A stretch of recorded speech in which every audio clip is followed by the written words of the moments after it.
సాధారణంగా వివాహమైనటువంటి స్త్రీని అందరూ ఏమంటారు? ముత్తైదువ అంటారు. అవునా? అంటే 5 శబ్దం ఎందుకు వచ్చింది?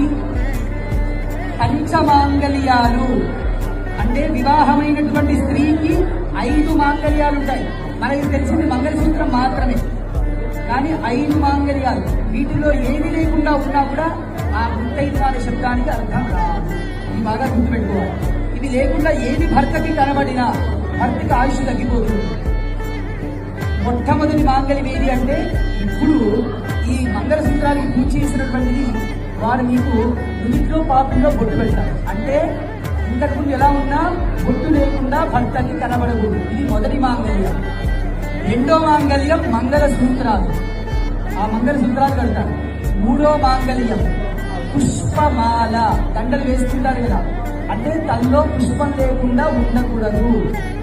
నాలుగో మాంగళ్యం నల్ల పూసలు.